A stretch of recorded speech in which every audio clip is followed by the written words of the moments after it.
Right, so today we have, as I mentioned already, we have a three-part webinar series going on. So we're in the second webinar today. Last week we talked about building capability in the organization. Today we're going to talk about a few tips and hacks about co-creating new experiences with impact. And next week we're going to be talking about analytics. So we have three analytics people with us. Today we have Owen Michael Hammonds, who's from IBM in Austin. And I'll introduce him in just a second. And Nina Maldonado, who's with me here in Amsterdam at AkzoNobel. And we also have Lena Stern, who's Lena has been in several organizations, most recently at Stash. And she's coming to us from South Florida, from Miami region. So you may be interested in how and why I chose these three panelists for this. So I've known these three people, each of them, for several years now. You've all been in our leaders network, which we have. I think I've seen all of you speak at least once in different forums, and I've seen you teach. So these are people that I chose because not only do they have experience leading this effort in their companies, but they're my favorite teachers. So I thought they might be yours as well. And I wanted to share their knowledge and insights with you. So let's get going. I want to talk a little bit about, give you some context and a little foundation. So I mentioned already that we have this leaders network. We've been doing research for several years on employee experience, or what we like to call it, the human experience of work. And we've been working a lot with companies on both on this network and also the clients that we work with to understand what are their pain points, what are some of the challenges they encounter as they're building employee experience or the human experience of work, and how does this work for them. So this knowledge that you're getting from these webinars comes out of actually several years experience in finding out with these companies that are a few steps ahead what's working for them. And the playbook and toolkit that you see there on the right is also a representation of something like that. It's a combination of tools and methods from human-centered design, which includes design thinking, service design, user experience, etc. Also analytics, because analytics is key to all of this, as you all know, and agile ways of working, so working in small cross-functional teams. So today we're focusing a lot on the problems and challenges of a product owner. And so we've got several personas here. And if you go on our website, under our learning platform, each one of these is represented there. You can spend some time with those. What we're looking at today is really a product owner. So some of the things that a product owner is trying to do is to lead a cross-functional team. So you think about, for example, somebody who's product owner for an onboarding experience. They might work with facilities, they might work with digital, somebody doing IT, somebody doing a website, maybe somebody doing communications. So they're not necessarily just HR people. In fact, they're more likely not. And in some companies, we even see the product owner is not from HR, which is really fascinating. So these are some challenges that they have.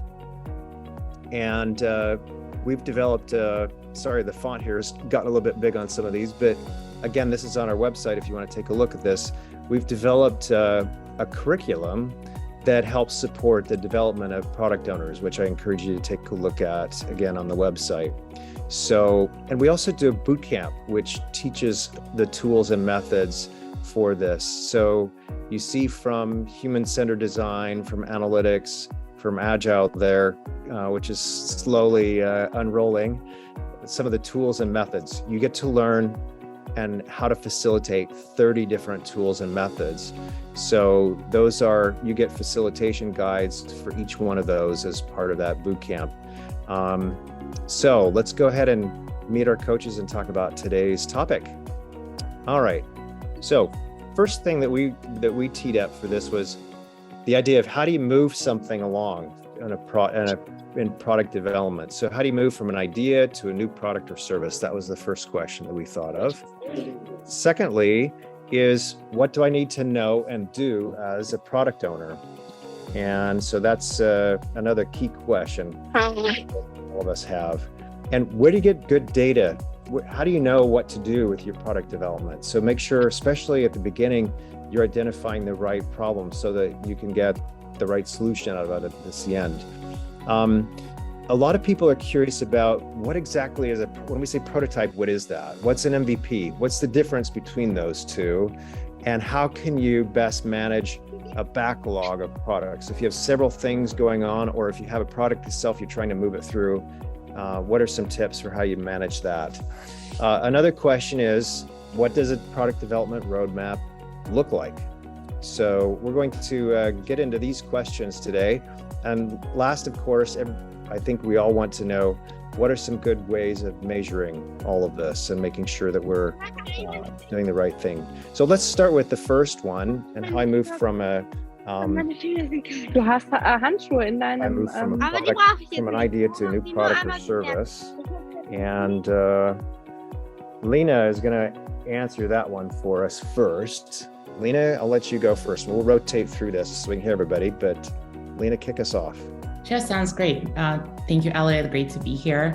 So when you move from an idea to a product or a service, you really want to start by identifying and connecting to your target audience, and really want to understand the value you want to bring to them, and really what are you solving for. And the value creation is really hard to pinpoint. As you know, as I think about all the products and services that I had an honor of bringing forward, one of the first things we started with is to really validating our ideas. And we tried doing that in a variety of different ways. First is really looking at existing data that we have inside the organization, also looking at potentially new data we can uncover. So for example, looking at engagement surveys, I'm sure you've done those inside your organizations, whether they were yearly, every 6 months, maybe it's a target engagement survey around a particular time frame. We also looked at help desk topics that are coming through both on the IT side, HR side, and looking at the number of potential user journeys that we've mapped out and the moments that were not working. So if a particular journey, for example, onboarding, we had a lot of points that were identified across the journey. We knew that this is definitely a target area, and really zeroing in on that one.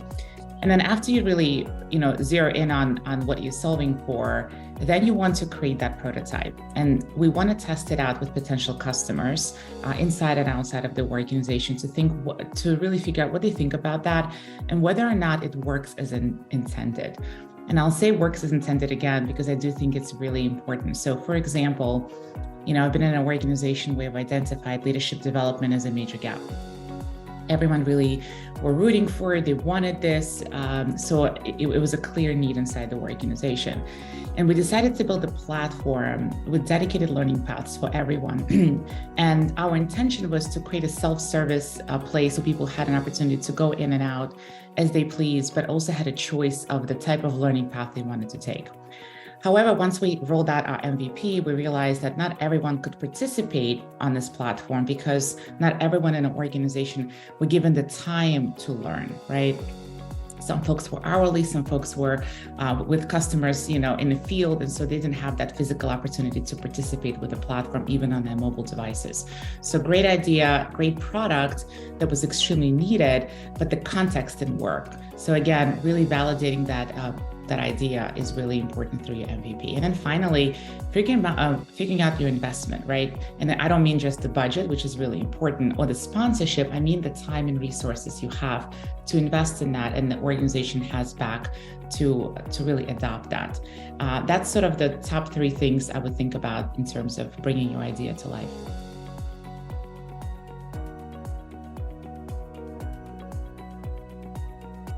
One thing that I would add that Lena talked about, which is about validation. And for many PMs product owners that I've worked with, they often are given the idea or given the solution that the stakeholder wants them to work on.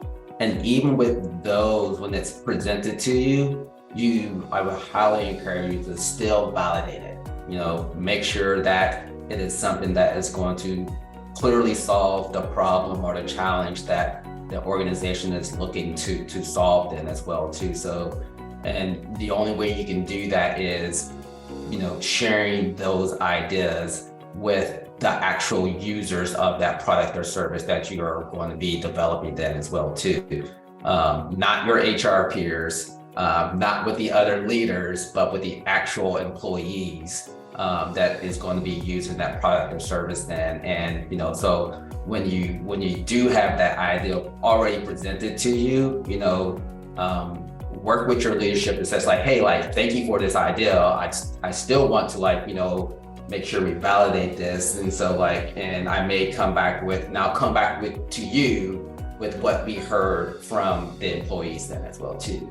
And that just kind of helps set you up for success versus developing and spending resources and time on something that may not actually solve the challenge that the business is looking to solve then.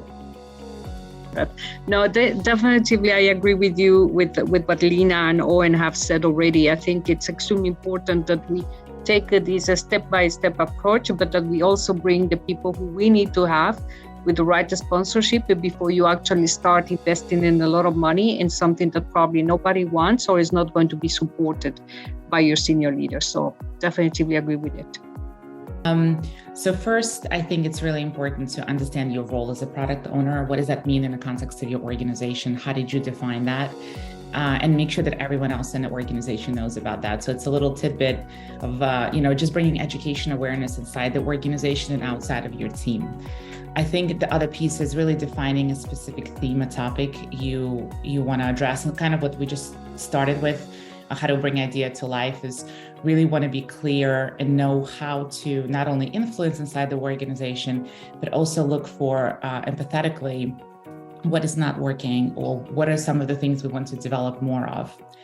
And then really assemble the cross-functional product team, knowing how to build a team for the idea that you want to bring to life or product that you want to bring to life that have different variety of experiences, to bring a diversity of thought and experience into the organization. They don't necessarily sit within just your team, right? And somebody who's able to develop, prototype, ideate, influence, communicate.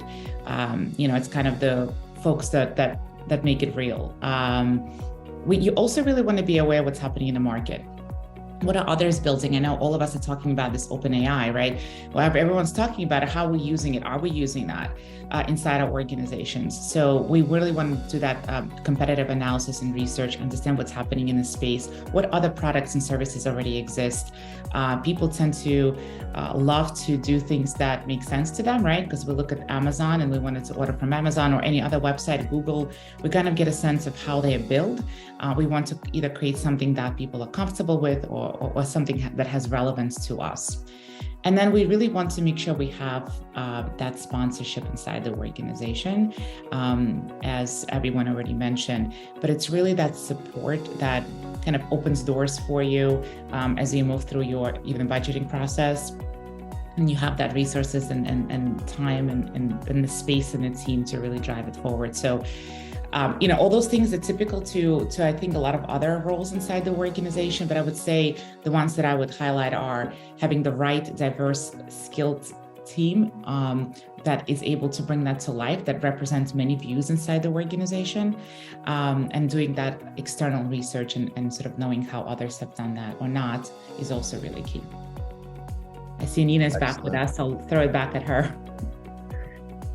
Couldn't be better indeed, Alina. Thank you very much. Just the only thing that I would add, not add, but I would like to really highlight is the fact that most of the times we see that people tend to think that product owner in HR is the one, together with an HR team, the only one who needs to solve this. That's definitely not the approach. The approach is really, as Lena was mentioning, bring in all the capabilities, all the resources that you need in order to get these solved or addressed. So that means having that variety and building a cross-functional team with all the capabilities that you need in order to focus on it. So can be IT, can be business, can be marketing, can be HR, etc. So that's the only point that I wanted to stress. Thank you very much. All right. Thanks, Nina. Owen, anything to add? Yeah, just one point. And I just thought of this as Lena was talking about, some of her great points. Not just externally what our competitors are doing, but internally, know what's in your portfolio, not just the thing that you may own, but like your cross organizational team. If you're at a company the size like me at IBM, have HR all over the world. And so it's hard to know, like maybe Geo HR in Korea may have some like assets and resources or offerings that they are using only within that geo. But the worst thing that I can do as a product owner, if I get a request or like I identify a problem, is to replicate or duplicate the exact same thing that they may have in another business unit or a geo then as well too. So it's good to just get an understanding of your product HR product catalog, so that you're helping the business by saving money, and that you're like taking some of the best offerings or services that are maybe in other parts of the business and scaling them, so that you're reducing duplication. You're helping the company in, like all of us I think are in some form of tech. Tech is all about finances and budgets right now. So like anything that we can do, like help our companies in this, in this economic times right now, well, they will just appreciate it then as well too. So, get an understanding of your whole product catalog, and don't silo yourself, like don't think, to Nina's point of like making sure that like you get that cross diverse team, because that's where the wealth of brainstorming and new ideas come in, is when you like invite people in that are not of the same specialty or of the same background as you then as well too. So like that, I call it radical collaboration teams. So it's like when you have a room of people that are not similar to you, that are adding value to the work that you're doing then as well too. All right, thank you, Owen. And just an additional question I had, what are some things that you, how do you upskill or get members of a product team ready to do this? What are some things that you've done that have helped your product team members be successful in working in this kind of way of working in this environment? Let me ask, I don't know who wants to jump in on this, but Owen or Lena or Nina, whoever wants to answer that one first. I can start real quick. One of the things that we've done with a lot of our product teams in HR is getting them used to utilizing design thinking as a way of like building up how to work with larger teams, and just some frameworks that allow for cross collaboration as well too, from building empathy maps, journey maps, all of those activities that really help the team work cross collaboratively, and just build, kind of like build that sense of like, it's not I that is responsible for it, it's us as a team that is responsible for delivering this great outcome. And I found that design thinking and also agile practices are just great frameworks to help build that cross-collaborative team and have activities that help us work together and create transparency around what we're trying to do, and what's the outcome that we're trying to like get toward as well too. Okay, thanks, Owen. Lena or Nina? Sure, that's an excellent point. Totally, agree with that one. I think that really sets up the stage. To kind of add to that, one of the things that I usually do with my teams as we go through this is at the onset of the project, I think about what do we do as a team when things fall down, which ultimately they do, right? We always, stumble across something doesn't necessarily always pan out the way that we sort of planned for. And, kind of aligning together is how do we operate as a team during the times where it's really challenging, and less challenging probably from a technical perspective, but more of something is not going sort of the way we planned. So having those kind of predetermined ways of resolving that together really, really sets up the team and creates a really positive atmosphere and gets the mindset going in the right direction. And that really helps during the time of stress. Thank you. Anything to add, Nina? So no, definitely, I think everyone has said everything. What I would add is the fact that in our case, what we normally do is we do not only teach and train, but we actually link product owners with an experienced coach who is very well known in, for example, HX, the whole framework, the tools, so that they can really spare and be this contact person for product owners whenever they really need or whenever they find a challenging situation. So that's one additional thing that you may want to consider whenever you want to set up this in your own company. Perfect. Okay, thanks. All right, so let's move on to the next one, which is where and how do I get data insights and make sure I'm identifying the right problems? So this is an important first step, and like something to also like, you know, think about as you're continuing through the project as well too. And, you know, finding those insights, you know, can start with looking at the data that you may have already. And Lena talked about this earlier around, you know, finding those insights that the company may already be collecting. And, you know, I don't think it's a surprise to any of us that like our big data is a thing. And so like our companies collect a lot of data on, you know, employee engagement and, you know, like productivity and a lot of those things. So finding the right data that is, you know, particularly around the problem or challenge that you're trying to resolve in as well too. And that's a really important distinction, that like you're making sure that you're not just swimming in data, but you're like finding the data that is like pertinent to like helping you answer the questions that you're focused on, that you and your team are focused on then as well too. And that can be qualitative and quantitative data, and it can come from engagement surveys, whether you do them annually or every half or every half or quarter. Then different companies do it differently. CSAT scores based off of, you know, maybe the platform, CSAT or NPS based off the platforms that you are focused on like improving upon. Then the help desk, ServiceNow, HRIS or NPS, those are like good starter data, you know, data gathering points to like collect data around it as well too.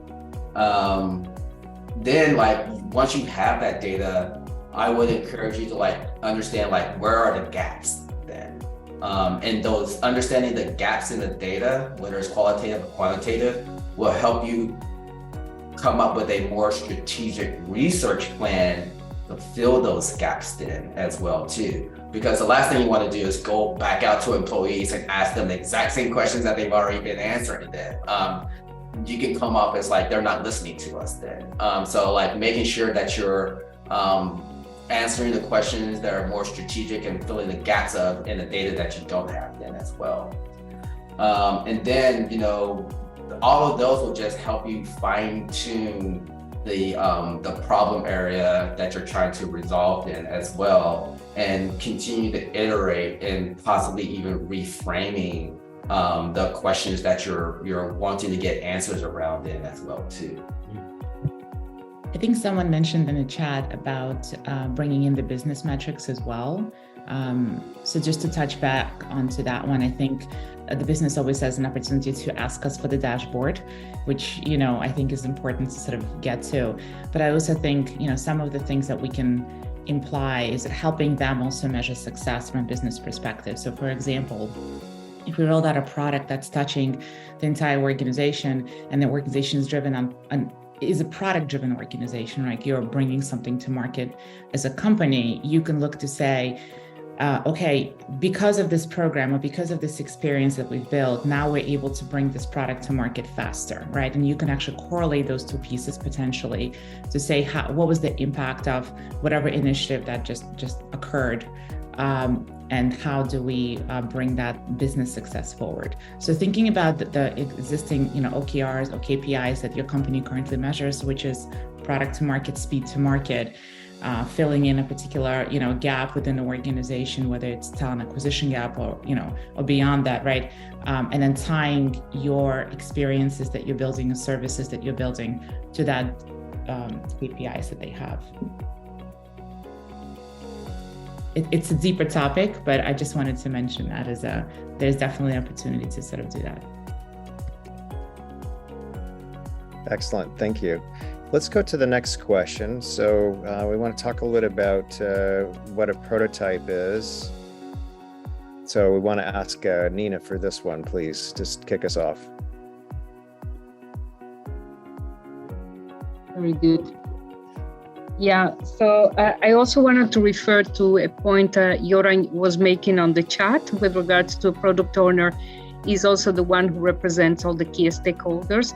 Absolutely, that's also the point of view where we have in terms of if you are taking charge of one of the products that you are developing, one of your main responsibilities is, and this is coming from the agile world, is really being the representative and the one who calls the shots after really connecting and liaising with the key stakeholders.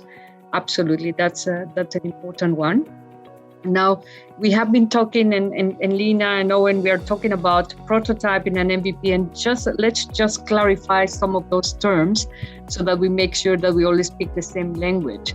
So when we are talking about the prototyping is the very first step you should do after you come up with a great idea that you would like to really further develop. A prototype it can be as simple as a visual representation of your solution, right? And there is a saying that one prototype represents 1,000 meetings. Just by helping people understand and visualize your solution, you're already making a big step. And especially if you need to sell the idea internally, and if you want to get the sponsorship, it's extremely important that you don't only tell words or present PowerPoints and papers, but you show them what do you mean with your idea, right? So this is what we normally do, and we say whenever you want to get started, start with a prototype. And now prototypes can be low fidelity or high fidelity. If we're talking about the low fidelity prototype, it can be in a sketch, it can be done with the hand, it can be just, a copy paste, a picture or something that represents what you are trying to solve or your whole idea around that, whether if that's the product or a service, so you can do a visual representation. If you want to really, with the time, increase the quality of your prototype so that you can do additional tests to see if people really are buying into your idea or if they think that this is really solving their problems, you may want to go into something a little bit more fancy, right? So a clickable demo could be something where you make a snapshot as if you would have already the solution, or you can demonstrate the solution by bringing and doing something that we call the Wizard of Oz, which is, it looks like magic, but at the end of the day, someone is pulling the cables in order just to show and represent your solution. So that's a prototype. We also are talking about an MVP. And an MVP is a term well known sometimes in the IT world, in the marketing world, but in HR probably to a less extent. An MVP represents a minimum viable product. So once you decide to start building something, building your product, your solution, you can get started with your minimum viable product. So that's the minimum version of your product that already delivers value, something that your users or the employees can already start using. And you can use it with some minimum attributes. So think, for example, the iPhone. When it was launched, it has some basic elements, and every month you get updates, right? Because we're adding new features. That's exactly the same mindset that we have with the minimum viable product. It is, we start small with a few features. You already deliver this to your employees or to your users. They can test that, they can use it. And with the time, you start adding more and more features so that you can really get at one point in time into your final solution, right? And last but not least, we're talking about the product backlog. So the product backlog is really the list of all the elements, the features, the components, and the requirements that your solution should have. And this is something that is very important for a product owner. A product owner is going to really manage that list of features, and also based on the communication, the relationship with the stakeholders and the sponsors, is going to prioritize. So when prioritizing, it will be a definition that he or she will determine to say, okay, now we're going to do A, B, C. The rest we're going to park for the next sprint or for the next time where we're going to really build something.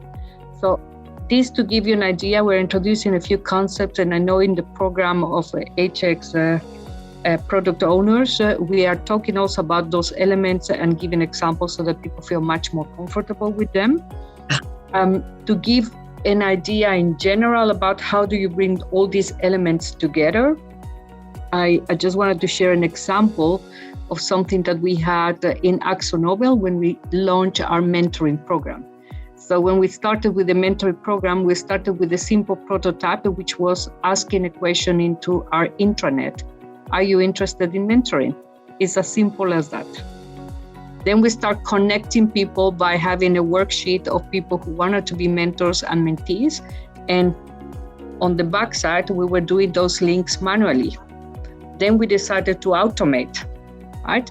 We start using Power BI and we start asking people to register themselves until finally we got a very fancy solution that really links your skills, your behaviors, your ideas with the appropriate mentor that you should have. So these are ways to start progressing from a prototype until you really get to your final solution. Hope that helps. Great stuff. Anything to add, Owen or Lena, from your experience on prototypes, MVPs?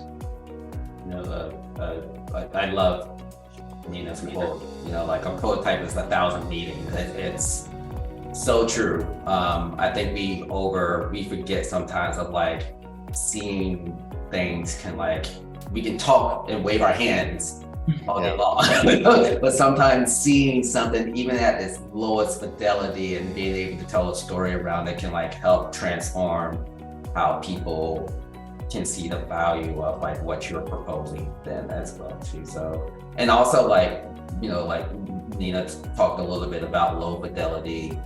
As someone that works with high level stakeholders all the time, it's really a great way of just getting people around what you're trying to do to change and solve the problem, but also it's just a great way of just helping stakeholders understand the validation or the invalidation of an idea then as well too. And they may not ever say it, but they often appreciate that you just saved them a lot of time and money by showing them a low fidelity prototype to get them on board to what you're trying to do then as well too.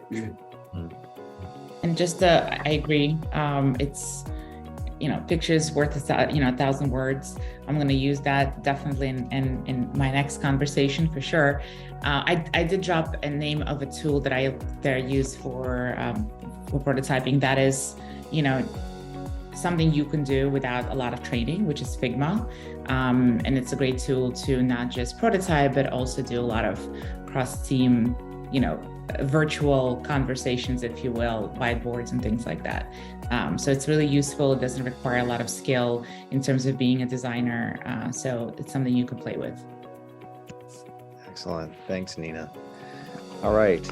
So let's go on to our next one, which is about looking at a product development roadmap. I think that, Owen, you wanted to do that one first. You could lead off at least.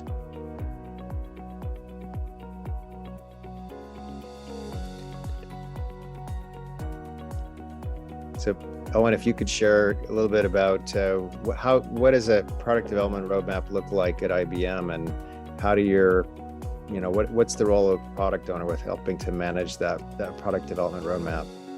The product development roadmap is just a great way to what Nina was referring to around that MVP, and what are the stages, the near term, the midterm, and the long term to get to that, that what we like to call, we kind of we love food. So we like to call them the different stages of what is that cupcake? What is that cupcake version that we can put out into the market for our employees, or in this instance, that will be delightful, that they can see and feel the value of it.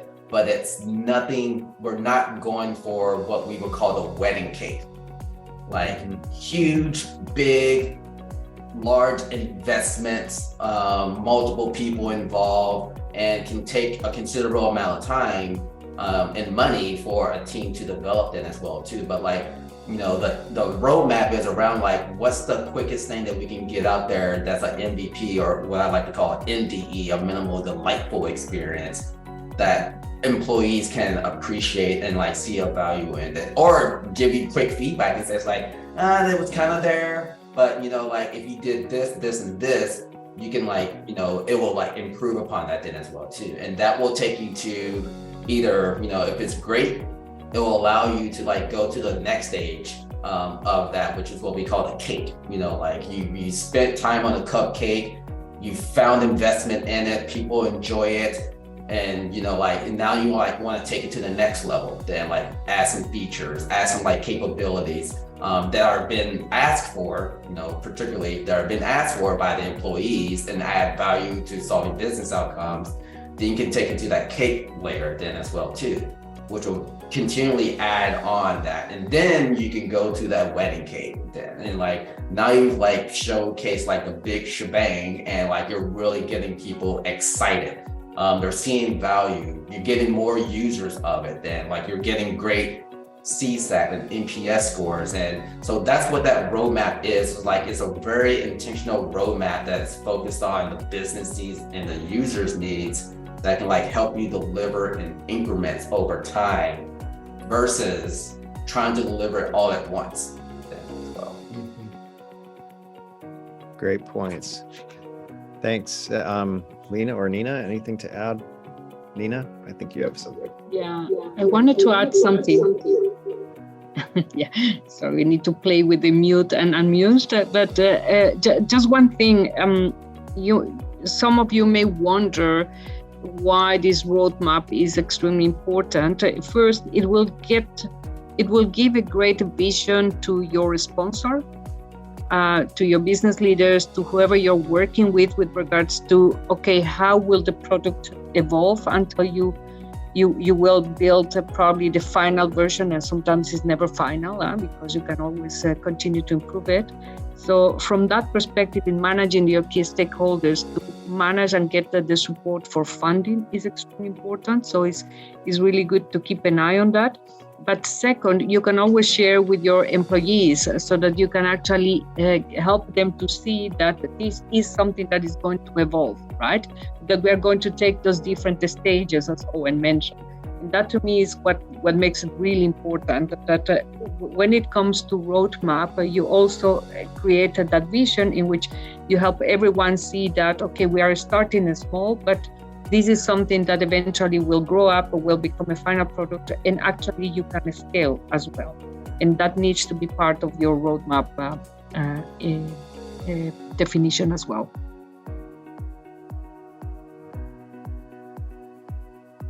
Well, love the anything to add? Yeah, definitely love the cupcake. I'm going to use that one for sure too, because it's, you know, I don't know anyone who doesn't like a cupcake. And it's a great representation of, you know, taking everything in smaller bites, and having that buffet, and then kind of zeroing in on what you really love. And that I found that to be something really useful as well.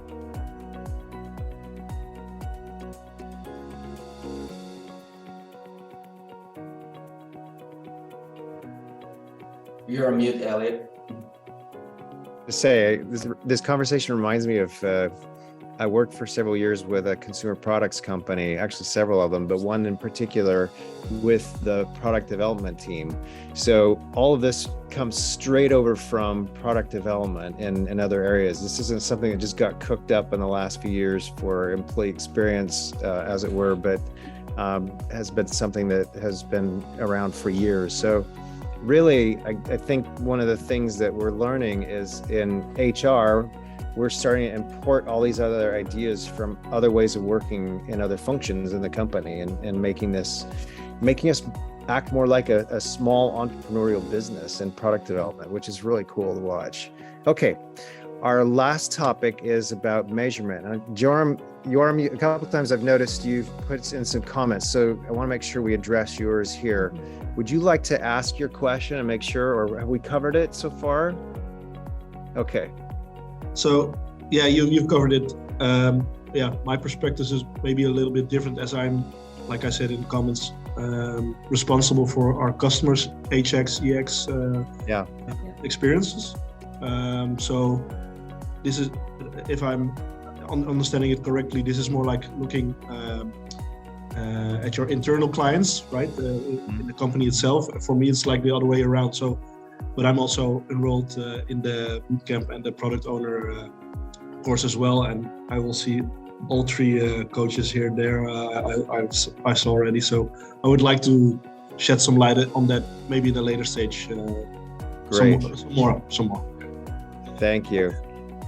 Thank you for that. Any other questions so far that we can pick up? I think just to plus one, Jerome, you're focused on our external clients, but you'll see and hear a lot of very, very similar things of like, we're taking a lot of the practices from the external clients and just bringing them internally as well too, because if we're not helping our employees deliver great products and services and be able to grow internally and provide them great workplaces and environments, or whether they're at the workplace or working from home, then that affects the client experience then as well too. You can't upscale one without it affecting the other then as well too. So they really are like connected to each other at the hip then. And I think a lot of corporations now are starting to see and hear that connection between like the employee experience or the human experience within the company and how it directly affects the client experience as well too. Thank you, Rob. Great point. All right, our last one is about measuring and impact. Lena, you want to pick that up first for us? Sure. It's always a big question, I think, for you as somebody who designs new products and brings them to market, whether it's internally and externally, certainly for the business, right?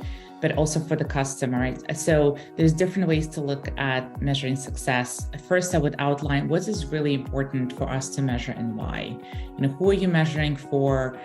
What is being asked of you? What's important to you as you move through that?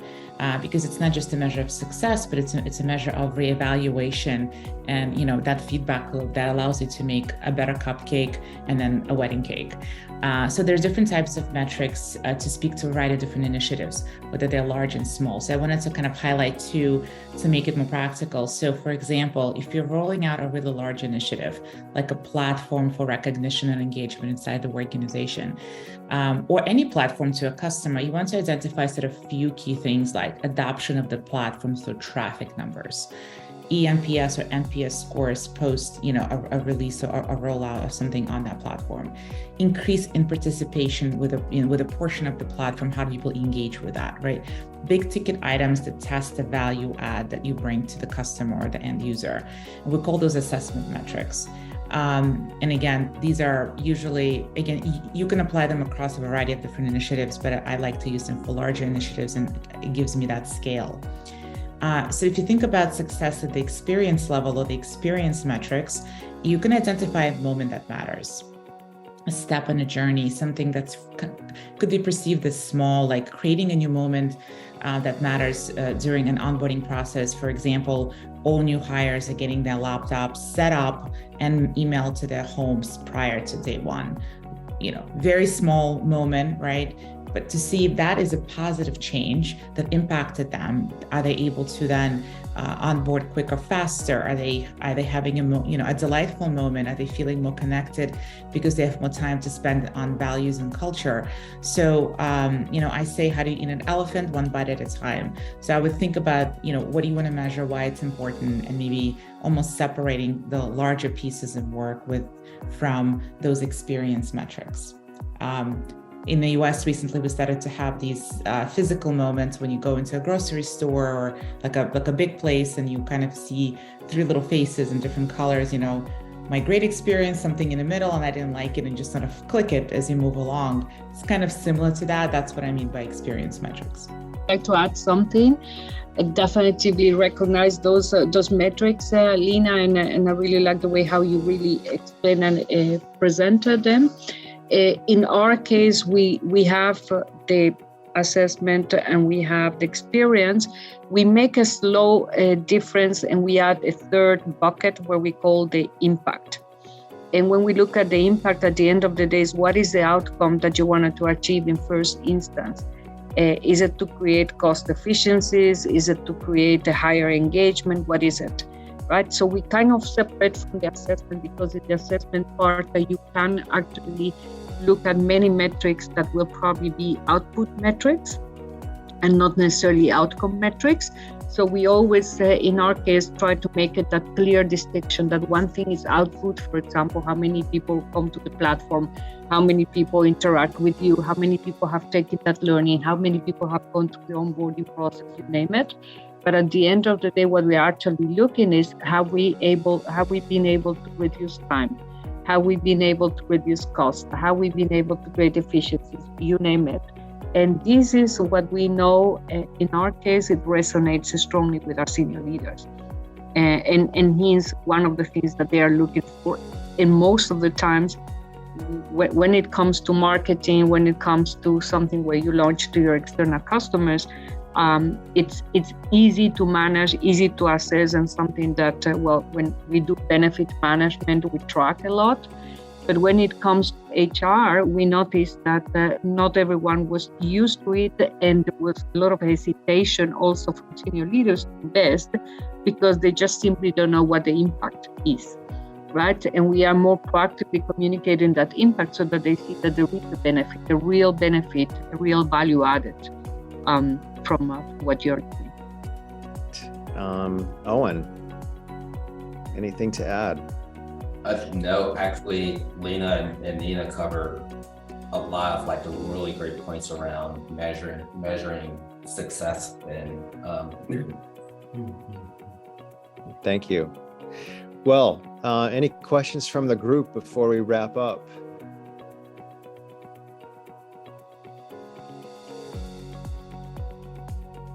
You can write or unmute yourself and ask directly, whatever you'd like. Yeah, just maybe a quick follow-up question to what Nina was saying, and Owen and Nina as well.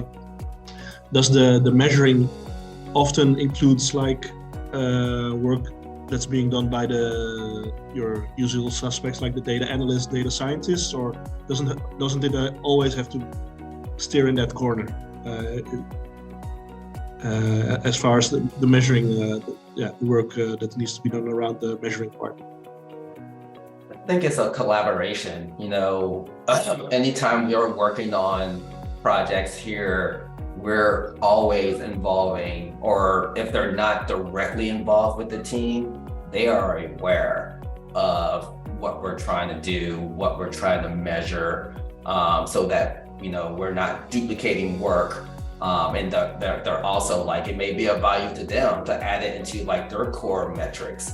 One of the key things that, I'm not sure if, where everyone else works at, but, we're trying to reduce our data silos, because one of the things that when you work at large companies, everyone wants to collect data, but not everyone wants to share it or they don't tell everyone else that they have that data. And so what you end up doing is like, as a, particularly as a PO, like you end up spending time like hunting around for insights and data that other teams have collected. And whether I don't think they are intentionally holding it, they just probably don't know. They're collecting it for their stakeholder and don't know often that should be sharing it with their like co-collaborators across HR then as well too. So bringing in the analytics team, and also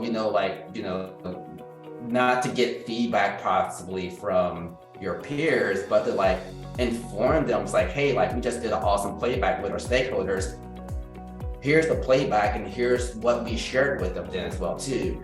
And, if you have questions, let us know. That, creating that open, transparent environment just really helps with that cross collaboration that you're going to have to do as an organization to deliver on a lot of these things then as well too. So bring them along, whether they are actually in the work or just as like a FYI. It's better to include them than to create another silo within your organization.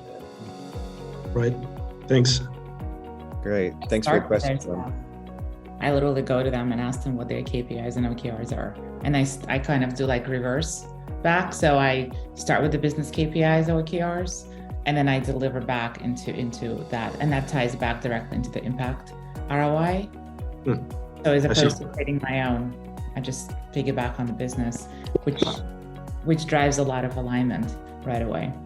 Yeah, thank you for that. Perfect. So I think this leaves us at a good place. Thank you for the questions. Thanks to the panelists, Nina, Lena, and Owen today for some really great insights. We'll be sharing the written version of this so you can have a copy of it to look at. This is a really great lead into next week, because next week is more about analytics. That's the whole focus of the webinar.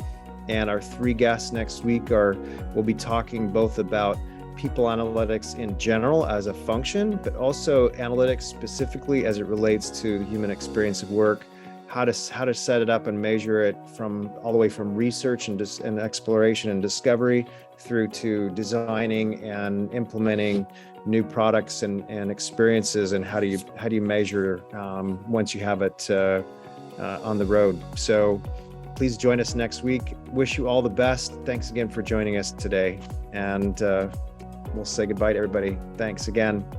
Goodbye. Bye-bye. Thank you all.